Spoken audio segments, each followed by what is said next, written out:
اسرائیل کے لیے گولان کی پہاڑیاں اتنی اہم کیوں ہیں؟ گولان کی پہاڑیاں کہاں ہیں اور اس پر کس کا قبضہ ہے؟ یہ علاقہ کس کی ملکیت ہے اور کون یہاں رہتا ہے؟ اس کے محل وقوع اور دفاعی اعتبار سے اس کی اہمیت کیا ہے؟ اسرائیل کی اس طریقے سے پیش قدمی، گولان کی پہاڑیوں کو ہڑپ کر جانا اور دمشق سے صرف 25 کلومیٹر دور موجود ہونا باسیان دمشق کے لیے بالخصوص اور اہل شام کے لیے بالعموم دونوں کے لیے بہت بڑی خطرے کی گھنٹی ہے۔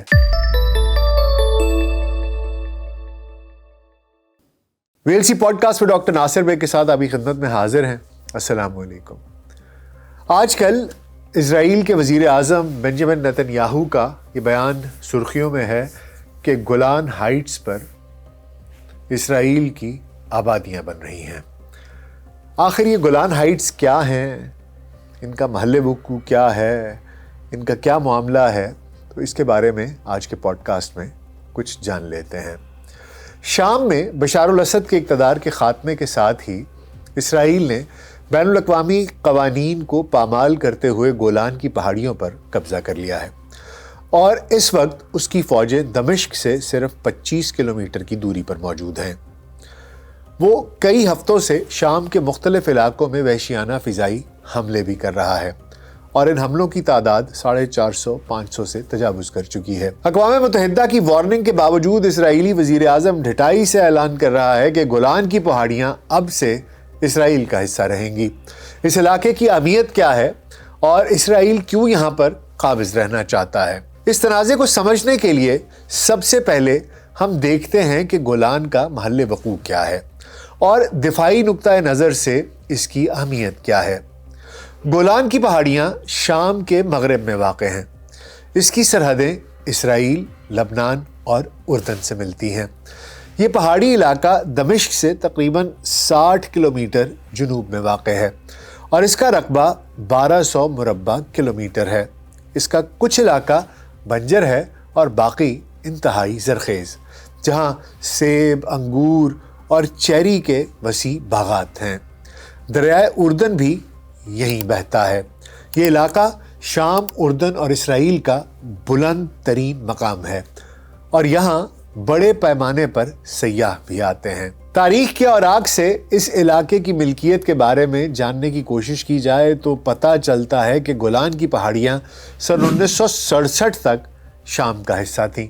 سن 1967 میں ہونے والی 6 روزہ جنگ کے دوران شامی افواج نے گولان کی پہاڑیوں سے اسرائیل پر حملہ کیا تھا۔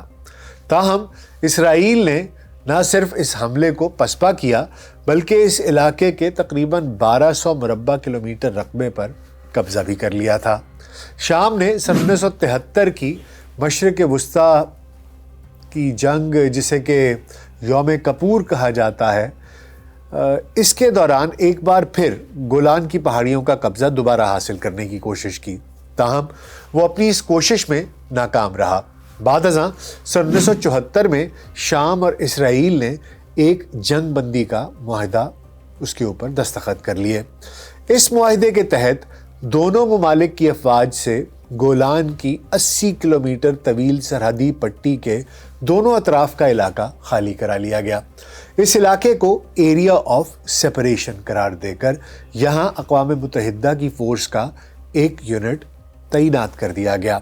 اقوام متحدہ کا ڈس انگیجمنٹ آبزرور نامی یونٹ آج بھی گولان کی پہاڑیوں میں موجود ہے۔ اس معاہدے کے تحت دونوں ممالک کی افواج سے گولان کی 80 کلومیٹر طویل سرحدی پٹی کے دونوں اطراف کا علاقہ خالی کرا لیا گیا۔ اس علاقے کو ایریا آف سیپریشن قرار دیا گیا اور اس کو ایریا آف سیپریشن قرار دے کر یہاں اقوام متحدہ کی فورس کا ایک یونٹ تعینات کر دیا گیا۔ اقوام متحدہ کا ڈس انگیجمنٹ آبزرور فورس نامی یہ یونٹ آج بھی گولان کی پہاڑیوں میں مختلف کیمپوں اور چوکیوں میں تعینات ہے۔ 400 مربع کلومیٹر کے اس علاقے کو غیر فوجی زون قرار دیا گیا، جہاں معاہدے کے تحت دونوں ممالک کی افواج کو داخلے کی اجازت نہیں۔ 31 مئی سن 1974 کے معاہدے کے تحت علاقے کے مغرب میں ایک الفا لائن بنائی گئی ہے اور اسرائیل کو اس لائن سے پیچھے رہنے کا پابند کیا گیا ہے۔ اسی طرح مشرق میں ایک براوو لائن قائم کی گئی ہے اور شام کی فوج کو اس لائن سے پیچھے رہنے کا حکم دیا گیا ہے۔ غیر فوجی علاقے کے دونوں اطراف میں 25 کلومیٹر کا ایک حد بندی کا علاقہ بھی قائم کیا گیا ہے، جہاں دونوں ممالک کی فوجوں کی تعداد اور ہتھیاروں کی قسم پر پابندی عائد ہے۔ اسرائیل نے پہلی بار اس معاہدے کی خلاف ورزی سن 1981 میں کی اور گولان کی پہاڑیوں پر اپنی جانب کے علاقے پر قبضہ کر لیا اور وہاں یہودی آبادکاروں کی بستیاں قائم کرنا شروع کر دیں۔ تاہم بین الاقوامی سطح پر اس علاقے پر اسرائیل کا حق تسلیم نہیں کیا گیا۔ 2019 میں اس وقت کے امریکی صدر ڈونلڈ ٹرمپ کی انتظامیہ نے اس ضمن میں سابقہ امریکی پالیسی کو ترک کرتے ہوئے اس علاقے پر اسرائیل کا حق تسلیم کر لیا۔ تب سے اب تک اسرائیل اس پورے علاقے کو ہڑپ کرنے کے لیے مسلسل اشتعال انگیزی کر رہا ہے۔ یہاں یہ سوال بڑا اہم ہے کہ گولان کے علاقے میں رہتا کون ہے؟ دستیاب اعداد و شمار کے مطابق گولان میں اس وقت تقریباً 56,000 افراد مقیم ہیں۔ ان میں 24,000 دروز فرقے سے تعلق رکھتے ہیں۔ اسرائیل نے جب گولان پر قبضہ کیا تو بہت سے مقامی لوگ وہاں سے شام کے مختلف علاقوں میں منتقل ہو گئے، مگر دروز برادری کے بہت سے لوگ وہیں رک گئے۔ دروز نسلی طور پر عرب ہیں، ان کی زبان عربی ہے اور یہ شام کے شہری ہیں۔ اسرائیل عرصہ دراز سے ان کو اپنی شہریت کی پیشکش کرتا چلا رہا ہے، لیکن انہوں نے ہمیشہ شام کا شہری ہونے پر فخر کیا اور اسرائیل کی پیشکش کو مسترد کرتے رہے۔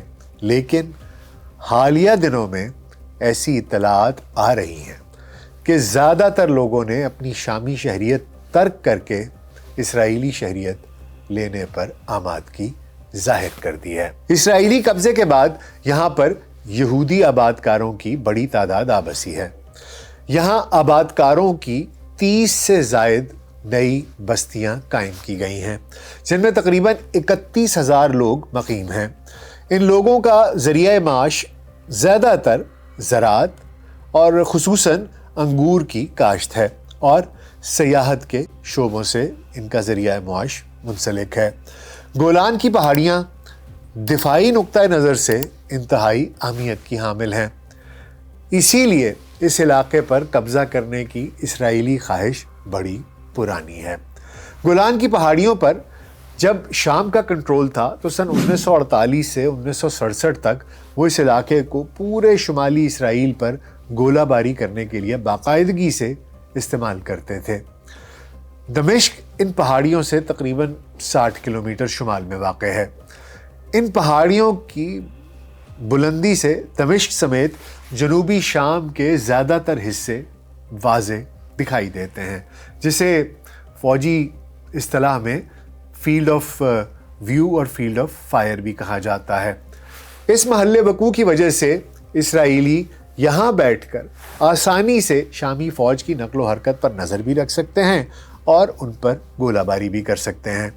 ان پہاڑیوں پر کنٹرول اسرائیل کو شام کی جانب سے کسی بھی ممکنہ فوجی حملے کے خلاف قدرتی بفر بھی فراہم کرتا ہے، جیسا کہ سن 1973 کی جنگ کے دوران ہوا تھا۔ اسی لیے شام کی طویل خانہ جنگی کے دوران اسرائیل کہتا رہا ہے کہ گولان کی پہاڑیاں شورش زدہ علاقوں اور اسرائیلی سرزمین کے درمیان ایک بفر زون کے طور پر ضروری ہیں۔ جغرافیائی لحاظ سے بھی اس علاقے کی اہمیت سے انکار ممکن نہیں۔ گولان میں 9,232 فٹ بلند کوہ ہرمون یا جبل الشیخ واقع ہے، جو شام اور اسرائیل کی بلند ترین چوٹی ہے۔ اسرائیل اور شام دونوں گولان کی پہاڑیوں کے قدرتی آبی وسائل اور زرخیز زمین کے خواہاں رہے ہیں۔ ان پہاڑیوں کی بلندیوں سے بہہ کر نیچے آنے والا بارش کا پانی دریائے اردن میں داخل ہوتا ہے، جس کی بدولت اس دریا کے ارد گرد کی زمین اتنی زرخیز ہے کہ یہاں انگور اور دیگر پھلوں کے باغات پنپتے ہیں، جبکہ یہ زمین مویشیوں کے لیے چراگاہیں بھی فراہم کرتی ہے۔ ماضی میں شام اور اسرائیل کے درمیان کسی بھی امن معاہدے کی راہ میں سب سے بڑی رکاوٹ شام کا یہ مطالبہ رہا ہے کہ اسرائیل سن 1967 سے پہلے کی پوزیشن پر واپس جائے اور قبضہ کیے گئے علاقے کو خالی کرے۔ تاہم اگر ایسا ہوتا ہے تو شام کو بحیرہ تبریہ کے مشرقی ساحل کا کنٹرول مل جائے گا اور اسرائیل تازہ پانی کے ایک اہم ذریعے سے محروم ہو جائے گا۔ اسرائیل کا کہنا ہے کہ دونوں ممالک کے درمیان سرحد مزید مشرق کی جانب ہونی چاہیے تاکہ وہ خطے کے اہم ذرائع اور وسائل سے محروم نہ ہو سکے۔ اسرائیل اب گولان کی پہاڑیوں پر قبضہ برقرار رکھنے کا اٹل ارادہ ظاہر کر چکا ہے، لیکن دنیا گولان کی پہاڑیوں پر اسرائیل کے موقف سے متفق نہیں ہے۔ سن 1981 میں جب اسرائیل نے گولان کے علاقے میں اسرائیل کے قوانین نافذ کر دیے تھے، تب بھی کسی اور ملک نے اسرائیل کے اس اقدام کو تسلیم نہیں کیا تھا۔ عالمی برادری گولان کے علاقے کو شام کی ملکیت سمجھتی ہے۔ سن 1981 میں اقوام متحدہ کی سلامتی کونسل نے متفقہ طور پر ایک قرارداد منظور کی تھی جس میں اسرائیل سے مطالبہ کیا گیا تھا کہ وہ گولان کی پہاڑیوں پر اسرائیلی قوانین کے نفاذ کو واپس لے۔ اس قرارداد میں اسرائیل کی گولان پر حکمرانی کو کالعدم، غیر مؤثر اور بین الاقوامی قانونی حیثیت سے محروم قرار دیا گیا تھا، لیکن 2019 میں اس وقت کے امریکی صدر ڈونلڈ ٹرمپ کی حکومت نے گولان کی پہاڑیوں پر اسرائیلی حاکمیت کو تسلیم کر لیا تھا۔ ٹرمپ نے تو اسرائیلی وزیر اعظم کو ایک نقشے پر دستخط بھی کر کے دیے تھے جس میں گولان کا ایک علاقہ اسرائیل کی ملکیت دکھایا گیا تھا۔ ٹرمپ کے اس اعلان کے فوراً بعد نتن یاہو نے گولان میں ٹرمپ ہائٹس کے نام سے ایک اور یہودی بستی کا سنگ بنیاد رکھ دیا تھا۔ ٹرمپ کے بعد بائیڈن آئے، لیکن ان کے دور میں بھی شام اور اسرائیل سے متعلق امریکی موقف میں کوئی تبدیلی نہیں آئی۔ نومبر 2024 میں شام اور اقوام متحدہ نے شکایات کی تھی کہ اسرائیل بفر زون کے قریب بعض مقامات پر خندقیں کھود رہا ہے۔ شام میں بشار الاسد کی حکومت کے خاتمے کے بعد گولان کی پہاڑیوں پر اس وقت اسرائیل مکمل طور پر قبضہ کر چکا ہے۔ شامی فوج اس علاقے سے اسی وقت نکل گئی تھی جب ہیئت تحریر الشام کے دستے دمشق کی جانب بڑھ رہے تھے، بلکہ اسرائیل خود تسلیم کر رہا ہے کہ اس نے نہ صرف گولان کی پہاڑیوں پر غیر فوجی بفر زون کا کنٹرول حاصل کر لیا ہے بلکہ اس سے آگے کے علاقے بھی اس وقت اس کے قبضے میں ہیں۔ شام سے سامنے آنے والی رپورٹس میں دعویٰ کیا گیا ہے کہ اسرائیل گولان کی پہاڑیوں سے آگے پیش قدمی کرتے ہوئے دمشق سے صرف 25 کلومیٹر کی دوری تک پہنچ چکا ہے، جہاں سے وہ دمشق میں ہر نقل و حرکت پر نظر رکھ رہا ہے۔ عرب ممالک کی جانب سے اسرائیل کے ان اقدامات کی بھرپور مذمت کی گئی ہے۔ مصر کی وزارت خارجہ نے اسے شام کی سرزمین پر قبضہ اور 1974 کے معاہدے کی کھلی خلاف ورزی قرار دیا ہے، لیکن اسرائیل کا جواب ہے کہ 1974 کا یہ معاہدہ اسد خاندان کے ساتھ ہوا تھا۔ چونکہ اسد خاندان کا اقتدار ختم ہو چکا ہے، لہٰذا یہ معاہدہ بھی اب فعال نہیں رہا۔ بین الاقوامی دفاعی تجزیہ کاروں کے نزدیک اگرچہ اسرائیل کی جانب سے بفر زون پر اسرائیلی قبضے کا کوئی جواز نہیں، تاہم وہ بھی یہ تسلیم کرتے ہیں کہ اسرائیل گولان کا پورا علاقہ ہڑپ کر چکا ہے۔ اور یہ بات بھی ہر کسی کو معلوم ہے کہ اسرائیل کو پیچھے دھکیل کر یہ علاقہ واپس لینا ہیئت تحریر الشام اور اس کے اتحادیوں کے بس کی بات نہیں ہے۔ دمشق میں برسر اقتدار اپوزیشن اتحاد اس وقت ملک کے اندرونی معاملات میں مصروف ہے، لیکن اقتدار پر گرفت مضبوط ہوتے ہی اسرائیل اور شام کے درمیان ایک نیا تنازع ضرور کھڑا ہو جائے گا۔ مشرق وسطیٰ میں امن تب تک ممکن نہیں ہے جب تک اسرائیل اپنے توسیع پسندانہ عزائم کو ترک نہیں کرے گا، ان سے دستبردار نہیں ہوگا۔ شام ابھی تو ایک یوفوریا میں ہے، ایک خوشی میں ہے شامی کہ ہم نے بشار الاسد سے آزادی حاصل کر لی ہے۔ ایک آمر تھا جس کے کہ بہت سخت قوانین تھے اور ہم اس آمر سے چھٹکارا حاصل کر چکے ہیں۔ ایک طویل جنگ، تقریباً 13-14 سال پرانی جنگ جو کہ خانہ جنگی تھی، اس سے نجات حاصل کی ہے۔